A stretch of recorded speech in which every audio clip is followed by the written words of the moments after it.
De Tito, y vamos a orar para dejar la enseñanza en manos de Dios y pedir la dirección del Espíritu Santo. Señor, gracias por este hermoso día. Engrandecemos tu nombre, te agradecemos que tú eres el Rey de los cielos, Señor, y que te hayas sacrificado por nosotros y nos hayas eximido de la culpa, Padre. Oramos por Cristo para que esta enseñanza caiga en los corazones y podamos aprender, Señor, y que sea alimento para nuestro cuerpo espiritual. En Cristo Jesús, amén. Vamos a estar en el libro de Tito, capítulo número 2, y voy a leer para ustedes los versículos del 1 hasta el 9. Amén. Dice así, ¿ya todo lo tenemos? Pero tú habla lo que está de acuerdo con la sana doctrina, que los ancianos sean sobrios, serios, prudentes, sanos en la fe, en el amor, en la paciencia.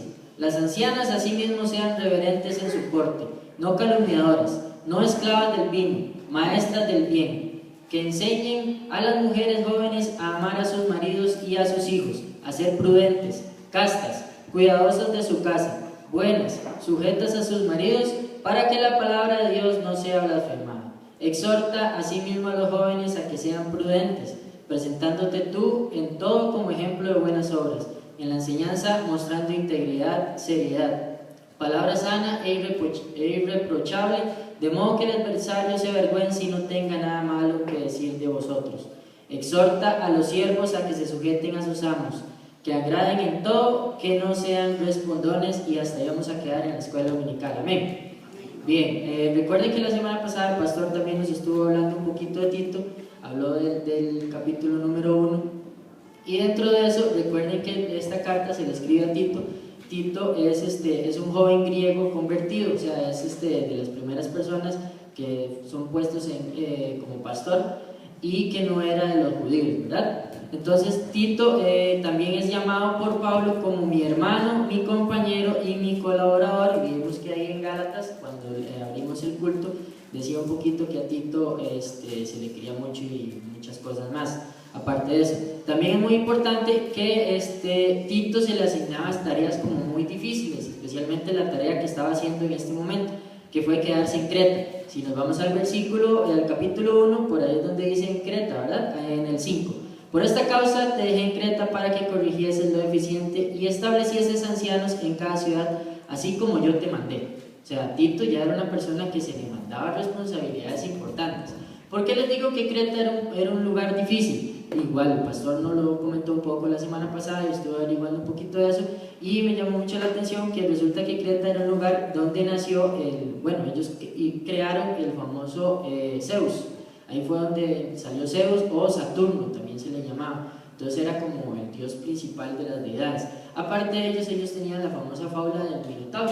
Entonces ellos creían en los minotauros y entonces agarraban los esclavos y se los echaban en el templo al bendito Minotauro, y supuestamente el Minotauro se comía a los esclavos. Entonces imagínense la cultura tan arraigada, y vean que sí estaba arraigada eso, que incluso a valor actual uno conoce todas esas tradiciones, que Zeus tenía unos hijos, y que Saturno es aquí y allá, y bueno, eso sí me lo sé honestamente porque me gusta una fábula de los caballeros del zodiaco y anda por ahí la cosa, entonces habla por ahí del asunto.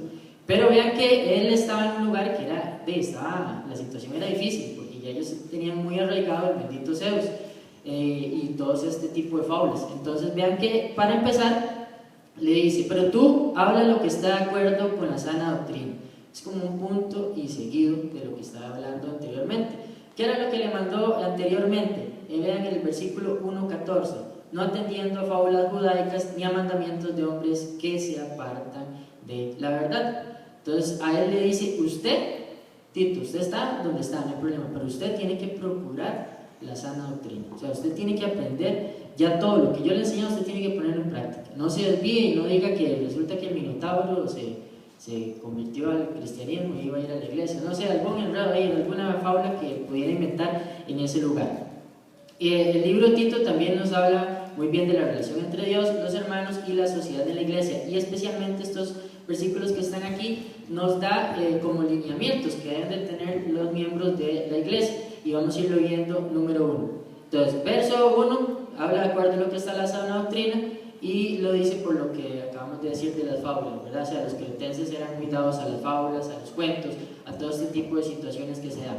Después empezamos a dividir ahora sí esta enseñanza de Tito. Primero le dice así en versículo número 2, que los ancianos, que aquí no tenemos que confundirnos con los ancianos que se le mandó a Tito a poner en las iglesias. Este título de anciano se le está diciendo a un hombre mayor, por decirlo de esta forma. O sea, a los hombres mayores de la iglesia, mándales de lo siguiente. Número 1, que sean sobrios, serios, prudentes, sanos en la fe, en el amor y en la paciencia. Esta palabra donde dice aquí sobrios también puede ser como reverente. Y curiosamente, sobrios es como con moderación, ¿verdad? Ser sobrio es hacer las cosas con moderación, no dados ni a un costado ni a otro, sino tener moderación. Entonces a los hombres mayores en edad, ¿verdad? Recuerden, digamos a los adultos, por decirlo de esta forma, se les llama ser primero sobrios, que sean moderados. Número 2, serios. La palabra seria es como digno de respeto, ¿verdad? Recuerden que yo conozco muchas personas adultas que no son dignas de respeto, ¿verdad? Uno los ve y no son como charlatanes, ¿verdad? Como chavacanos. Entonces ellos nunca se han dado esa seriedad. A diferencia de personas que ustedes las ven y de una vez es como ellos imponen una figura de respeto, les han sucedido esas cosas. Que eso es lo que está mandándole Pablo que incentive en la iglesia, que los hombres adultos, ¿verdad?, sean serios, que no sean chavacanos, que no sean charlatanes, sino que sean dignos de respeto. También decía prudente, ¿verdad? La palabra prudente aquí es como reservado, como tranquilos, ¿verdad? Que no sean dados a tomar decisiones a la ligera, sino que ellos sean más bien una guía, una dirección para las demás personas, que si llegan a pedirle un consejo, pues ellos tengan un consejo sabio, no irse a las otras cosas. Y después, en la que sigue, vean, aquí como que parte el versículo 2, por decirlo así. Primero le dice, que sean sobrios, serios y prudentes. ¿Para qué? Porque para que sean sanos en la fe, en el amor y en la paciencia. Estos son dimensiones, puede ser, podemos decir que es como un triangulito de conducta cristiana, porque podemos decir que la fe es para con Dios, amén, exclusivamente para con Dios, el amor para el prójimo y la paciencia para mí mismo. Entonces ven, ahí estamos haciendo como un triangulito, ¿verdad? Por decirlo así, como una dimensión donde está primero obviamente la fe en Dios, el amor al prójimo y la paciencia para conmigo mismo, para que podamos hacerlo ahí, amén. Entonces vean que esta es la primera enseñanza que nos deja aquí en estos versículos. A los hombres mayores se les dice, señores, serios, sobrios y prudentes, y les da el triangulito que les estoy diciendo, ¿verdad? Fe, amor y paciencia, amén. Ahora nos vamos para las mujeres mayores. Igual las mujeres mayores me llamó muchísimo la atención que vienen como muchísimas cosas que ellas siguen. Entonces digo yo, ¿por qué a los hombres tan poco y por qué a las mujeres tanto? Pues resulta que en este tiempo había una corriente muy brava que se estaba regando de feminismo, que venía de Babilonia, estaba ya metida muy fuertemente en los griegos y en Asiria. Entonces estaban con mucha cosa. Entonces como que Pablo le dijo a Tito, vea, enséñale a las mujeres mayores porque traen mucha corriente de feminismo, entonces tenemos que aplacar eso. Entonces dice así a partir del versículo 3, las ancianas, así mismo, nuevamente las ancianas no estamos hablando de las viejitas, sino que son adultas mayores, ¿verdad?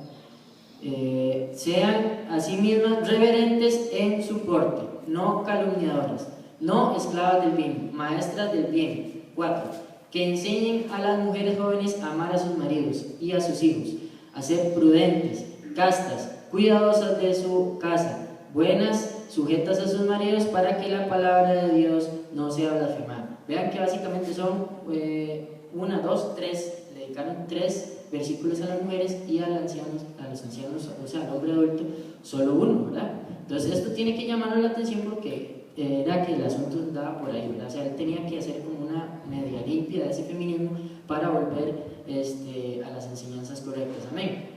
Okay, esta palabra, la primera que dice así, reverentes en su porte, resulta que esa palabra en el verbo es una palabra que se utiliza una sola vez en todo el Nuevo Testamento. Ese reverente es como quien sirve en la casa de Dios. Entonces, ¿cómo se servía en la casa de Dios? Recuerden que esos eran los famosos sumos sacerdotes. Entonces, a estas mujeres ancianas les dice, ustedes tienen que servir como si fueran sacerdotes, amén. Ahora recuerden que nosotros somos templo del Espíritu Santo y por ende tenemos que ser sacerdotes y servimos como en la casa de Dios. Entonces a la mujer le dice, usted tiene que ser una sumo sacerdote, por decirlo así. O sea, así, de esa forma tiene que servir. Recuerden que incluso se les ponían campanitas al sumo sacerdote porque en cualquier momento entraba y caía muerto. O sea, tenía que ser intachable. Eso es lo que se le está pidiendo a las mujeres mayores en estos versículos. Después dice no calumniadoras. Esto de no calumniadoras es referido a un hábito que ha sido adquirido en base a la práctica, ¿verdad? Les cuento una anécdota personal que resulta que yo no sabía hacer ni siquiera un huevo cuando me casé, ¿verdad?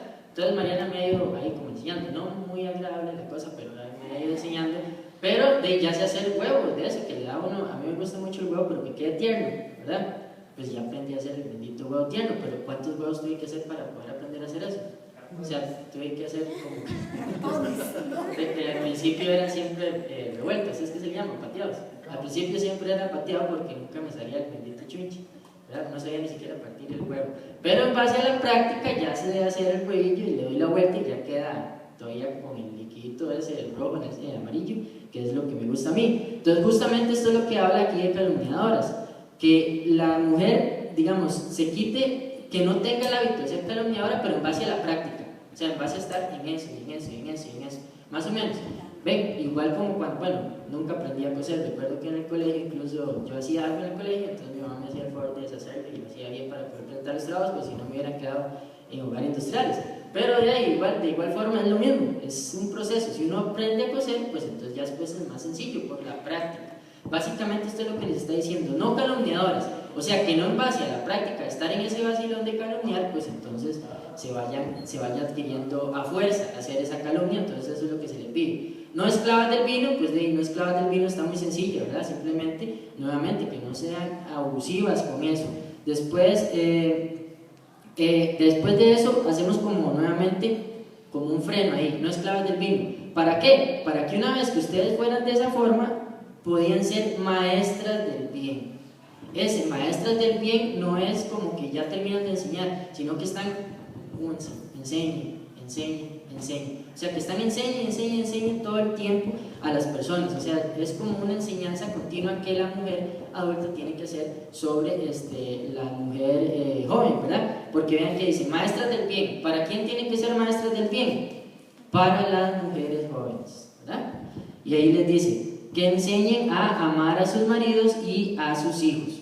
Bueno, eso me parece curioso porque ¿cómo hace la mujer adulta para enseñarle a amar a un marido y a los hijos, ¿verdad? Solo los perritos cuando nacen hay que enseñarles que son sus hijos, ¿verdad? A las perras se les enseña estos son sus perritos porque si no la perra se los come, porque ellos tienen como ese instinto animal. El instinto maternal es diferente, pero vean que aquí se le dice que la mujer adulta tenía que enseñar a amar al marido y enseñar a amar a sus hijos. Después, a ser prudentes. Nuevamente viene la palabra prudencia, pero del lado de la mujer. Recuerden que es reservado, pausado, o sea, que sepa, que la lleve, como quien dice, suave, que sea inteligente, que sepa tomar las decisiones, ¿verdad? Después nos dice, vamos a ver, castas, cuidadosas de la casa, buenas, sujetas a sus maridos, para que la palabra de Dios no sea blasfemada. Vamos a ver, prudentes y castas. Recuerden que castas es como decente, no importa, ¿verdad? Que la mujer no se vista de manera indecente, para que no sea como una provocación a los demás, sino que es una reverencia. Y aparte que eso es un asunto de respeto también en su caso, para los maridos, ¿verdad? No que más bien la mujer adulta sea, más bien que esté enseñando a la mujer a andar en minisetas, minifaldas, que ahora ya no son minifaldas, son todavía más cortas incluso. Pero ese tipo de cosas es lo que dice aquí. Y también le dice cuidadosos de la casa. La ventaja es que en estos días la tecnología hace todo, ¿verdad? Usted echa toda la lavadora y lo hizo todo. Pero recuerden que en ese tiempo había que ir a traer el agua, ¿verdad? Para lavar la ropa y ese tipo de cosas. Entonces siempre se le incentiva a la mujer a que sea cuidadosa de la casa. O sea, es la responsabilidad de la mujer, perdón por decirlo así. Sujetas al marido. Y recuerden lo que les dije hace un ratito, que ese sujetos al marido es por el feminismo que se había venido difuminando desde Babilonia, Siria, y ahora estaba súper metida en los griegos. Era una corriente muy fuerte que estaba metida, entonces tenían que hacer una limpia, ¿verdad?, entre todas las mujeres. Entonces vean que a los hombres mayores se les dedicó un versículo y a las mujeres mayores se les dedican 3. Entonces llama la atención, ¿verdad?, para que tengan idea de que la cosa estaba 3-1, ¿verdad? El feminismo estaba goleando en ese momento, entonces Tito tenía que hacer una limpia exhaustiva. Nos vamos al versículo número 6. Ahora ya terminamos, por decirlo así, con la mujer mayor y nos vinimos para los jóvenes. Dice así: exhorta a sí mismo a los jóvenes a que sean prudentes.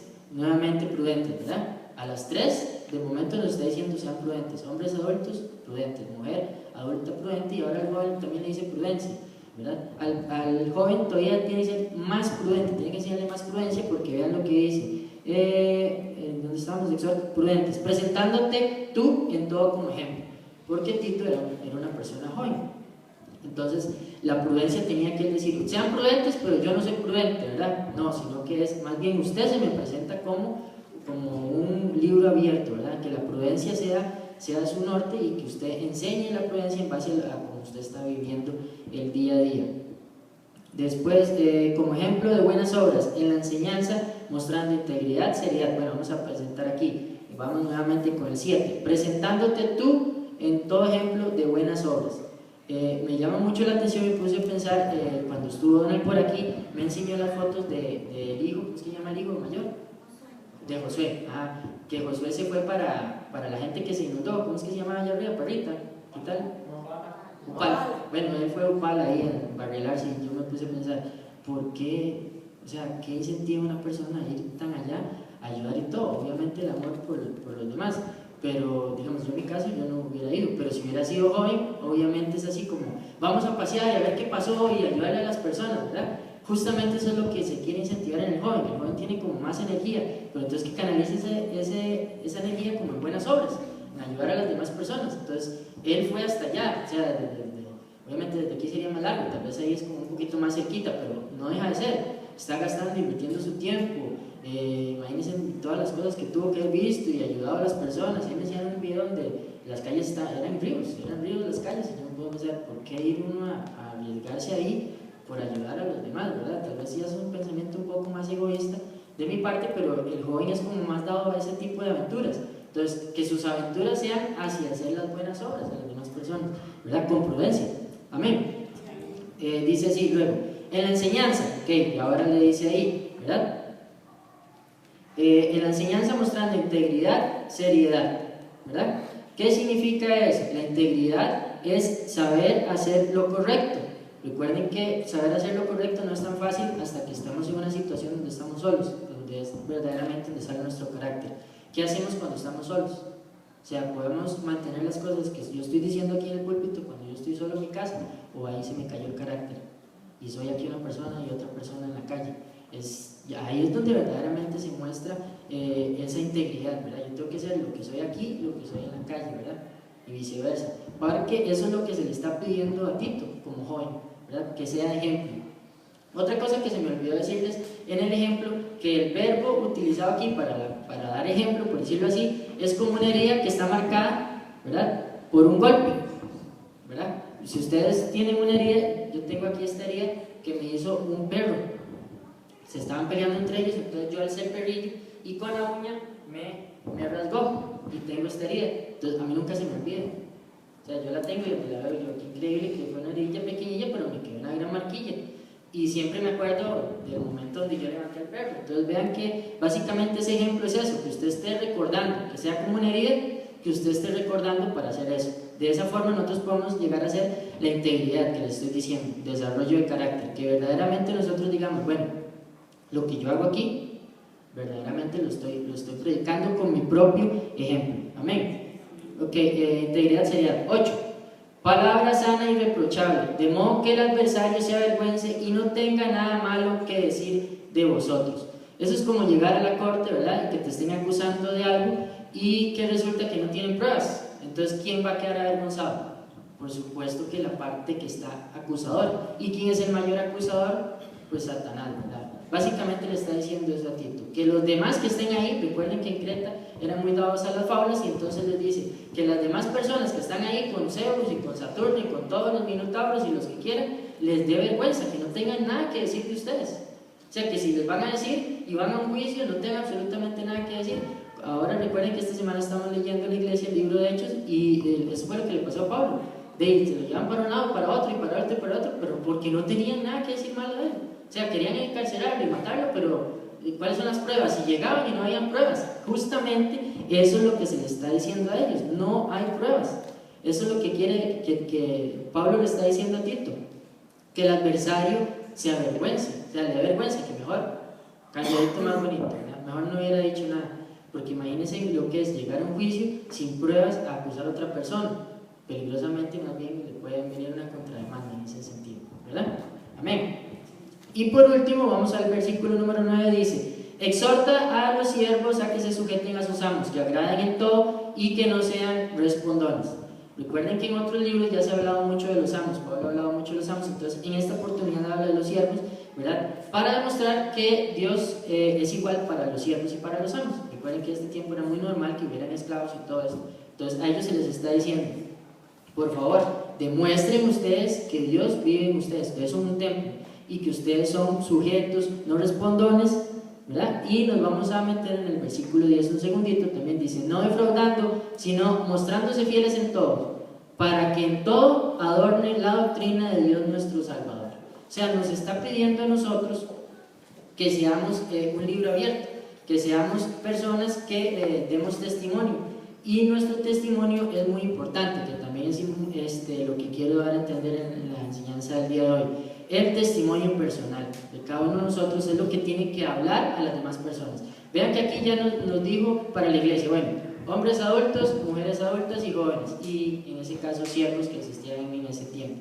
Entonces nos está dando como los lineamientos a cada uno, ¿verdad? Entonces ya nos dio las reglas. Pero muchachos, vamos a ir un momento a Juan 15:5, por favor, y el que lo tiene se pone en pie y lo lee. Juan 15:5. Sí, Cali, ¿lo viste vos? Separados de mí, sí. Ajá. Muy bien, pero el que lo tiene, por favor, se pone en pie.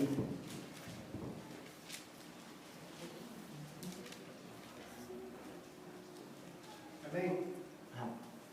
Yo soy la vid y vosotros los pámpanos. El que permanece en mí y yo en él, este lleva fruto, mucho fruto, porque separados de mí nada podéis hacer. Okay. Lo que más me interesaba es esa última parte: separados de mí nada podéis hacer. O sea, nosotros podemos ser muy íntegros y todos porque, no sé, resulta que culturalmente nos hemos criado de esa forma, pero separados de mí, o sea, si verdaderamente nosotros no estamos en el pámpano, no estamos alimentándonos como tiene que ser, obviamente nutriéndonos de la palabra, viniendo a la iglesia y siendo practicantes de la verdad, no podemos hacer nada. En realidad estamos haciendo simplemente obras secas, por decirlo de esa forma. También es muy bueno que nosotros tengamos un carácter santificado. O sea, vean lo que les decía yo hace un ratito, el carácter. El carácter es lo que hacemos cuando ya nadie nos está viendo. Entonces nosotros nos mantenemos cuando ya nadie nos está viendo, o en realidad más bien es peor el asunto, ¿verdad? Cuando nadie nos ve, dice la canción, ¿verdad? O sea, ahí verdaderamente es cuando el carácter es forjado. Y obviamente es cuando más es uno atacado cuando está solo, porque justamente nadie te ve, pero hay alguien que siempre nos ve. Amén. Entonces, por eso tenemos que tener un carácter santificado.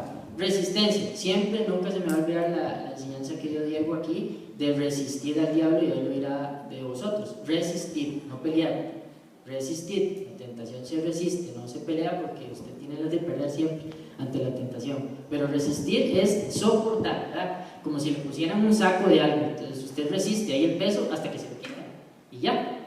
O sea, cuando se está cargando un camión de papas, nosotros trabajamos en eso, entonces uno le echaba el saco es pesado, entonces uno resiste el peso hasta que llega al lugar donde tenés que descargar y listo, se acabó. Es resistir, no es que yo le voy a quitar el peso, va a ser menos, no, es resistir. Amén. También nosotros, en base a todo esto, nuestro testimonio, nosotros debemos de inspirar respeto y debemos de inspirar confianza. Amén. O sea, nosotros tenemos que ser personas que inspiremos respeto y confianza a las demás personas. Y también es muy importante que tengamos habilidad de conciliar, porque recuerden que estamos en una iglesia y obviamente hay personas, ¿sí o no? Y es muy fácil que que hayan diferencias y roces entre las personas. Entonces, nosotros como cristianos tenemos que tener esa habilidad de conciliar, de saber de arreglar cuándo flexar y cuándo no, porque resulta que me hicieron caras, entonces yo me enojé, que es muy normal en cualquier iglesia, que fulano no me saludó o lo que sea, ¿verdad? Ese tipo de cosas nosotros tenemos que ser, inspirar respeto, confianza y ser conciliadores, ¿verdad? Recuerden que el conciliador es aquel que llaman para hacer una negociación. Cuando un banco quiebra o algo de esto, se nombra un curador. El curador es el que es una parte que está afuera, ¿verdad?, del pleito, y dice, bueno, vengo a curar, ¿verdad? Entonces nombramos un curador. Nosotros deberíamos de ser como ese curador que viene y dice, bueno, ¿cuál es su asunto? ¿Cuál es su asunto? Bueno, ¿qué les parece si lo arreglamos de esta forma? Y punto. ¿Para qué? Obviamente para el beneficio de la iglesia y de todos. Amén. Y más importante aún, que es lo que habla Tito aquí, ¿verdad? Dice Pablo, y fue muy claro, tú habla con la sana doctrina. O sea, si nosotros no tenemos sana doctrina, si no estudiamos la palabra, no podemos defender y muchísimo menos vamos a ser practicantes de la verdad ni tener carácter, porque no tenemos base, no tenemos la piedra angular, la base. Amén. Y nosotros somos ministros capacitados por el Espíritu Santo, ¿sí o no? Entonces, por favor, quiero que alguien me busque 2 Corintios 3, versículos 5 al 6. El que lo tiene, por favor, se pone en pie y lo lee para todos. 2 Corintios 3, 5 y 6. Sí. Amén. Dice, no que seamos competentes por nosotros mismos para pensar algo como de nosotros mismos. Hasta ahí, un momentito, me dice. No que nosotros seamos competentes por nosotros mismos. O sea, yo podré tener muchos títulos y muchos estudios, pero por mí mismo yo no soy nadie. Si no, Melissa, sigue leyendo, por favor. Por nosotros mismos para pensar algo como de nosotros mismos, sino que nuestra competencia proviene de Dios. Nuestra competencia proviene de Dios, del Espíritu Santo que mora en nosotros. Entonces recuerden que la única competencia que vale es la competencia que viene del Espíritu Santo, dado mediante el estudio de su palabra. Amén. ¿Por qué tenemos que estar capacitados en la sana doctrina? Pues déjenme decirle que ayer que vine a que el pastor ya me revisara la enseñanza, me dice, ¿no tenés un ejemplo que dar ahí de defender la sana doctrina? Le digo, tendría que buscar, me dice, voy a darte uno que tengo ahí. Y me dio esta noticia que yo me quedé con el pelo parado y ayer lo estuve investigando un poquito. Resulta que salió, quizás si ustedes la vieron, resulta que dice, Iglesia trata de ganarse los ticos, Cristo es mujer. Es un grupo religioso que empezó en base al famoso, ustedes se acuerdan el año pasado, hace unos años, que salió un señor que se declaró Jesucristo hombre, que se tatuaron el 666. Ok, pues resulta que esta señora se supone que fue la última esposa de él, porque él murió en el 2013, pero nadie lo ha confirmado de cáncer. Entonces ella en el 2013 dijo que tuvo una revelación, que Jesucristo hombre no era Jesucristo hombre, sino que era Juan Bautista, y que ella, ¿verdad? Ella es Jesucristo. ¿Y cómo se llegó a dar que Jesucristo es mujer? Porque resulta que en el Génesis, ¿verdad? En el Génesis, cuando Dios creó a Adán y Eva, los hizo conforme a su imagen y semejanza. Por ende, entonces Jesucristo es hombre y es mujer, porque Adán y Eva son hechos a su imagen y semejanza. Entonces resulta que ella se hace llamar a sí mismo. Primero dijo, la primera declaración que hizo de fe fue que resulta que el nombre de Dios es Melquisedec, entonces ella se llama Melquisedec Lisbeth, creo que era Melquisedec Lisbeth. Bueno, ¿verdad? Que yo me espanté, Dios mío, y lo peor es que dieron argumentos bíblicos. Primero ese de Génesis, después había uno que dice que Dios dijo que no nos iba a dejar huérfanos. Ustedes recuerdan, ahorita no tengo el versículo a mano, pero resulta que obviamente los huérfanos tienen que ser de madre. Entonces, como obviamente tienen que ser huérfanos de madre, entonces Jesucristo no era, ¿verdad? Y ella es Jesucristo. Y dice unas enseñanzas ahí increíbles. Lo más increíble de esto es que tienen 100 iglesias alrededor del mundo. Se reúnen aquí en Costa Rica en un hotel, en el Embajador, y llegan 120 personas semanalmente a escuchar esta prédica. O sea, es increíble que nosotros, si no estamos capacitados, y hasta tienen una señal, ¿se acuerdan que este señor Jesucristo hombre tenía el 666? Pues ellos son como Hitler, hacen como así o así, no sé cómo es. Bueno, tienen una señal ahí increíble, tienen una página en internet buenísima, o sea, buenísima del tanto tecnológicamente hablando, ¿verdad? Tienen muchísimos videos subidos ahí, tienen mucha información para la gente, que uno dice, Dios mío, o sea, ¿qué necesidad hay en la gente de esto? Y resulta que la mayoría de sus adeptos son gente que estuvo con el famoso Jesucristo hombre, entonces quedaron desamparados, y esta mujer cubana entonces los recoge y entonces ahora les da la oportunidad al famoso Melquisedec Lisbeth, ¿verdad? Bueno, pues, y okay, otra cosa importantísima dentro de eso, que cuando ellos están haciendo las enseñanzas, cambian la Biblia. Entonces, donde dice Jesús, ellos quitan Jesús y ponen Melquisedec Lisbeth. Y, o sea, hacen adentros a la palabra, ignorando lo que dice al final en Apocalipsis, ¿verdad? Que sea anatema aquel que le agregue o le quite palabras a la Biblia. Entonces son cosas tan pequeñas que uno tiene que tenerlas como al dedillo, pero vean que hay personas que creen. 100 iglesias alrededor del mundo. O sea, y se reúnen todos los domingos a eso de las 10:30 en el Hotel Ambassador y llegan como 120 personas. Y lo que hacen es transmitir, o sea, ni siquiera llega la bendita Melquisedec, sino ellos pasan un video, hacen unos cantos, pasan el video de la señora y resulta que ella ni habla. Porque yo me puse a escuchar una enseñanza, claro, duré como 10 minutos porque no, es que era demasiado, decían demasiadas tonterías. Y resulta que, bueno, una de las enseñanzas es que la cruz no es o sea, el sacrificio de la cruz no fue, ¿cómo fue que dijo? El sacrificio, no fue un sacrificio, sino fue un homicidio. No sé, no lo entendí, no le puse mucha atención honestamente porque es muy tonto. Pero uno tiene que tener esta palabra, ¿verdad? Arraigada, encarnada en uno, como decía, ¿verdad? O sea, tiene que estar marcada en nosotros para estar recordándonos. Cuando yo veo esta marca en mí, yo recuerdo el día que ese perro me arañó y me despedazó ese pedazo, ¿verdad? Siempre lo recuerdo. ¿De qué forma nosotros podemos defender con inteligencia esto? La palabra de Dios. Pues tenemos que tenerla encarnada, tenemos que tenerla marcada en nuestros cuerpos. La forma de marcarla es como hacen en México, que en México para Semana Santa hay personas que se dedican a golpearse la espalda durante todo el Viernes Santo hasta que les queda carne viva porque es una forma de sacrificio. Eso no es esa marca.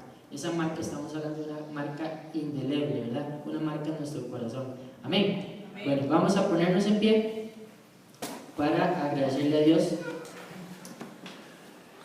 y que nos ayude, ¿verdad? A que cada uno de nosotros, vean que ahí fue claro, mujeres adultas, hombres adultos y obviamente a los jóvenes, se nos dieron los lineamientos que tenemos que seguir y tenemos que pedirle a Dios que nos guíe. Amén. Padre Santo, te queremos agradecer este hermoso día, este día que tú nos has dado. Te queremos agradecer por Pablo, Señor, y por el libro de Tito, Señor, porque nos enseña muchas cosas. También te queremos pedir, Padre, que tú nos ayudes, porque tu palabra también dice que en los últimos tiempos saldrán muchos decir Cristo. Y oramos por Jesucristo para que tú nos ayudes para poder defender la sana doctrina, Señor, siempre. Y, Padre, ir creciendo en el amor y entendimiento entre los hermanos y como iglesia local. En el nombre de Cristo Jesús. Amén. Amén.